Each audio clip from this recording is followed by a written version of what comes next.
Application की setting. जैसे कि आप लोग देख सकते हैं एप्लीकेशन सेटिंग्स में भी हमारे पास 6 पेजेस हैं। तो अभी मैं एंटर करूंगा तो ये देख लें यहाँ पे ब्लॉक आ गया, मतलब ये पेज सेलेक्ट हो गया। अब अप करूंगा page 2, page 3 and up to page 6। तो पहले पेज पे हम करते हैं। पहले पेज पे जो है वो है EPS voltage set. EPS means emergency power supply का भी ऑप्शन है, जो इसमें ऑब्वियसली 230 वोल्ट्स पे होता है, 220 टू 230 वोल्ट्स होता है। फिर ईपीएस जैसे कि अमूमन पाकिस्तान में जो फ्रीक्वेंसी है वो 50 हर्ट्ज की है, तो हमने इसमें 50 हर्ट्ज का ऑप्शन दिया हुआ है। बाय डिफॉल्ट भी ये ऑब्वियसली 50 हर्ट्ज ही होगा। फिर है पीवी ग्रिड ऑफ। अच्छा, पीवी ग्रिड ऑफ ये है कि लेट सपोज अगर ग्रिड की बिजली चली जाए, तो अगर आपने ये टिक किया हुआ होगा, ये जो पीवी ग्रिड ऑफ है, लेट मी सेलेक्ट इट, अगर आपने ये टिक किया होगा तो इससे होगा ये कि अगर लेट सपोज ग्रिड की बिजली चली जाए तो फिर भी आपका जो इन्वर्टर है वो सोलर से बिजली लेगा। अमूमन ऐसे इन्वर्टर होते हैं जो ग्रिड की बिजली चले जाए तो वो फिर सोलर से भी बिजली नहीं लेते, सोलर से जो है वो आउटपुट नहीं लेते। लेकिन अगर grid of, PV grid of आप इनेबल करेंगे तो फिर भी अगर लेट सपोज ग्रिड की बिजली चली जाए तो फिर भी आपको ये पीवी से आउटपुट आपको लेके देगा। नेक्स्ट है फिर seamless switching. Seamless EPS switching ये है कि लेट सपोज ग्रिड की भी बिजली चली जाए, सोलर भी ना हो और बैटरी भी ना हो, तो आपने अगर इमरजेंसी पावर सप्लाई के लिए लेट सपोज इसमें यूपीएस इंस्टॉल किया हुआ है तो ये seamlessly within 20 milliseconds जो है ये यूपीएस पे ऑटोमेटिकली चला जाएगा। सेकंड है पावर बैकअप। ऑब्वियसली हमने अभी इस सिचुएशन में, हमारे केस में हमने इसमें बैटरी इंस्टॉल की है तो मैंने पावर बैकअप का जो है वो ऑप्शन जो है वो इनेबल किया हुआ है। और जो लास्ट ऑप्शन है इसमें वो है micro grid enable. Micro grid enable ऐसी चीज़ है कि लेट सपोज ग्रिड के अलावा कोई छोटा सा दूसरा ग्रिड हो, जो कि नॉर्मली पाकिस्तान में नहीं होता, लेकिन अगर कोई माइक्रो ग्रिड के अलावा कोई दूसरा ग्रिड अवेलेबल है और आपने उसका इनपुट दिया हुआ है तो आप ये भी इनेबल कर सकते हैं। बैक जाएंगे, अब अप करेंगे तो पेज नंबर, एप्लीकेशन के ही पेज नंबर 2 पे हम जाएंगे। यहाँ पे आप चेक कर सकते हैं कि अब एंटर करेंगे तो ये फर्स्ट ऑप्शन में आ गया grid sell back. Grid sell back means अगर आपने वापस ग्रिड को एक्सपोर्ट करना है, जो आपकी इजाफी जो बिजली आप यूज़ कर रहे हैं और उससे जो इजाफी जो बच रहा है वो आप ग्रिड को वापस सेल बैक कर सकते हैं। फिर नेक्स्ट जो ऑप्शन है वो ग्रिड सेल बैक पावर है। इसमें भी हमने दिया हुआ है 10 किलोवाट, ऑब्वियसली 6 किलोवाट का है। इसकी जो पीवी है वो 9000 पीवी है, तो ये भी आप grid sell back power maximum जितना आप दे सकते हैं वो दे सकते हैं। फिर है फास्ट जीरो एक्सपोर्ट। अब लेट सपोज आपका जो मीटर लगा हुआ है वो बाय डायरेक्शनल मीटर नहीं है, मतलब उसमें इंपोर्ट तो हो सकता है लेकिन एक्सपोर्ट नहीं हो सकता। तो आपने क्या करना है कि उस केस में आपने फास्ट जीरो एक्सपोर्ट को इनेबल करना है ताकि जो इजाफी बिजली है वो एक्सपोर्ट ना करे, क्योंकि ऑब्वियसली मीटर ही बाय डायरेक्शनल नहीं है तो वो एक्सपोर्ट नहीं कर सकेगा। नेक्स्ट जो ऑप्शन है वो है गो टू ऑफ ग्रिड। अच्छा, ऑफ ग्रिड का जो सिस्टम है, लेट सपोज आपके पास वापडा है ही नहीं और आप इसको ऑफ ग्रिड मोड में चलाना चाहते हैं तो आपने इसको इनेबल करना है। ग्रिड लॉस वार्निंग क्लियर का भी ऑप्शन है। लेट सपोज ग्रिड से जो मतलब ग्रिड अब चली जाती है तो आपको इसमें जो आगे मैं आपको दिखाऊंगा ऑप्शंस, उसमें अलार्म में आपको ये बताएगा कि हाँ भाई ग्रिड का लॉस हो गया, मतलब बिजली चली गई है, उसका आप वार्निंग आपको देगा। लेट सपोज आप चाहते हैं कि नहीं यार ये मुझे बार बार ना दे, ये ऑप्शन, ये वार्निंग मुझे बार बार ना आए, तो आप इसको भी इनेबल कर सकते हैं, तो बार बार ये आपको ग्रिड लॉस वार्निंग का ऑप्शन नहीं देगा।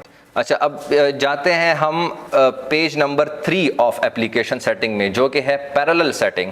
अब लक्स पावर टेक के जो इन्वर्टर्स हैं up to 16 pieces, up to 16 units तक जो है आप इनको पैरेलल कर सकते हैं। पैरेलल सेटिंग्स में बिल्कुल आप कर सकते हैं। सिस्टम सेट सिस्टम टाइप पे जाएंगे, फर्स्ट फेज प्राइमरी है, सेकंड फेज प्राइमरी है, थर्ड फेज प्राइमरी है, वो आप सेलेक्ट कर सकते हैं। फिर कंपोस्ट फेज जो है, आर फेज है, एस फेज है, जो भी आप इसमें सेलेक्ट कर सकते हैं। इसके अलावा अगर ऐसा है कि आपने inverters let suppose 3-4 inverters parallel किए हुए हैं और बैटरी एक है, तो आपने उस केस में क्या करना है कि आपने उस केस में बैटरी शेयर का जो ऑप्शन है वो सेलेक्ट कर देना है। तो इससे होगा क्या कि 2 से 3 या जितनी भी इन्वर्टर्स आपने पैरेलल में कनेक्ट किए हुए हैं वो सब एक ही बैटरी शेयर करेंगे। नेक्स्ट जाते हैं फिर एप्लीकेशन की ही सेटिंग में पेज नंबर 4 पे। पेज नंबर 4 पे आप लोग देख सकते हैं कि हमारे पास है ग्रिड पीक शेविंग। अच्छा, अब ग्रिड पीक शेविंग है क्या?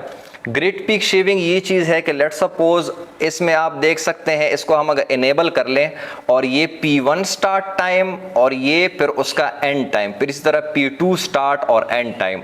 जैसा कि आप लोगों को पता है कि पाकिस्तान में जो 7 से लेके शाम के 7 से लेके रात के 11 बजे तक जो है वो पीक टाइमिंग होते हैं, मतलब यूनिट जो है वो डबल रेट पे होता है। तो उस केस में हमारे पास ये जो ऑप्शन है ये बड़ा इन हैंडी आता है। इन हैंडी इस केस में आता है कि मैं आपको बता दूं कि ये जो है P1 स्टार्ट टाइम में लेट सपोज आप देते हैं 7 to 11, ऑब्वियसली ये 24 आवर सिस्टम है, तो ये आएगा 19 to 23 आपने इसमें टाइमिंग दे दी है, ठीक है। फिर आप आते हैं ग्रिड पीक शेविंग पावर। अच्छा, अब इधर हम लेट सपोज देते हैं 2 किलोवाट, तो होगा ये कि अगर आपका लोड जो है घर का विद इन 7 से लेके 11 बजे तक, अगर आपका लोड जो है लेट सपोज वो 3 किलोवाट का है, तो होगा ये कि 2 किलोवाट वापडा से आएंगे और जो एडिशनल 1 किलोवाट आपके लोड को चलाने के लिए चाहिए वो आपके बैटरी से डिस्चार्ज होगा। सेकेंडली, अगर लेट सपोज आपने ग्रिड पीक शेविंग 2 किलोवाट ही दी है और आपकी जो कंजम्पशन है वो 1 किलोवाट हो गई है, तो उस केस में क्या होगा कि वापडा से स्टिल 2 किलोवाट आएंगे, लेकिन 1 किलोवाट आपका लोड चलाएगा और जो एडिशनल 1 किलोवाट है उससे आपकी बैटरी चार्ज होगी। फिर इसी तरह आप इसमें दो टाइमिंग्स P1 P2 मतलब दो डिफरेंट टाइमिंग्स रेंज जो है आप इसमें दे सकते हैं।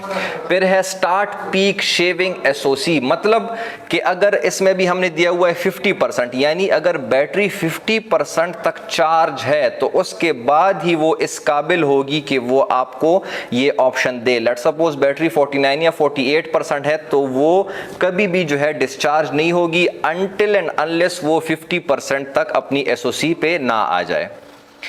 फिर नेक्स्ट पेज पे हम जाएंगे, पेज नंबर 5, जो कि है AC कपल। अब जितने भी इंस्टॉलर हजरात है या इंजीनियर हजरात है उनको पता होगा कि AC कपल का जो ऑप्शन है वो क्या चीज़ है। AC कपल बेसिकली में ये चीज़ है कि अगर आपने हाइब्रिड इन्वर्टर के साथ एक ऑन ग्रिड इन्वर्टर भी लगाया हुआ है और ऑन ग्रिड इन्वर्टर के साथ भी लेट सपोज पैनल्स लगे हुए हैं, तो इन केस अगर जब लाइट चली जाए, जैसा कि आप लोगों को पता है कि ऑन ग्रिड इन्वर्टर्स जो है वो ग्रिड टाइड होते हैं, जब ग्रिड नहीं होती तो ऑन ग्रिड इन्वर्टर जो है वो काम नहीं करते। तो AC कपल के ऑप्शन में ये होगा कि जो ऑन ग्रिड इन्वर्टर के जो पैनल होंगे वो भी आप यूज कर सकते हैं। ऑब्वियसली बिजली ना होने की सूरत में ऑन ग्रिड के पैनल्स यूज नहीं होते, तो AC कपल ऑप्शन टिक करने के बाद होगा ये कि आप ऑन ग्रिड के जो पैनल्स हैं उनको भी यूज कर सकते हैं इस हाइब्रिड इन्वर्टर के थ्रू, जो कि है AC कपल का ऑप्शन। मेक श्योर एक चीज मैं आपको इस AC कपल में बता दूं कि आपने पहले ये कंफर्म करना है कि आपका जो ऑन ग्रिड इन्वर्टर है उसमें डीरेटिंग मतलब ये होता है कि अगर लेट सपोज कंजम्पशन उसकी इतनी, मतलब कंजम्पशन को देखते हुए वो आपको पावर दे रहा है, अगर ये एबिलिटी आपके ऑन ग्रिड इन्वर्टर में मौजूद है तो आपने उसके बाद ही जो है AC कपल का जो ऑप्शन है वो सेलेक्ट करना है। ये अभी हम वापस आते हैं पेज नंबर, ये है, अच्छा अभी हम वापस आते हैं पेज नंबर 6 पे, एप्लीकेशन का जो है पेज नंबर 6, जो कि है स्मार्ट लोड। जितने भी इंस्टॉलर हजरात हैं उनको भी इस चीज़ का बड़ा अच्छी तरह आइडिया है कि स्मार्ट लोड क्या होता है। तो स्मार्ट लोड इनेबल करने के बाद लेट सपोज अभी ऐसा है कि आप लोगों के घर में दो लोड्स हैं, एक हैवी लोड है, एक स्मार्ट लोड है, ठीक है। अब हैवी लोड का मतलब ये है कि कोई AC है या फिर मोटर है। अगर आप चाहते हैं कि आपकी जो बैटरी है वो लेट सपोज वापडा की बिजली चली जाए, ठीक है, आपकी ग्रिड की बिजली चली जाए, सोलर भी ना अवेलेबल हो, सिर्फ बैटरी अवेलेबल हो, और आप चाहते हैं कि आपकी जो बैटरी है वो हैवी लोड पे डिस्चार्ज ना हो, तो आप इसमें ऑप्शंस दे सकते हैं कि स्मार्ट लोड स्टार्ट SOC 90%, मतलब कि 90% जब बैटरी होगी तब ही ये स्मार्ट लोड को चलाएगा। जैसे ही 89% हो जाएगा तो ये स्मार्ट लोड को जो है कट ऑफ, हैवी लोड को जो है वो कट ऑफ कर देगा और सिर्फ आपके लाइट लोड को ही चलाएगा। तो ये थी व्यूअर्स हमारे एप्लीकेशन के 6 पेजेस की सेटिंग। आई होप सो कि आपको ये सेटिंग समझ आ गई होगी।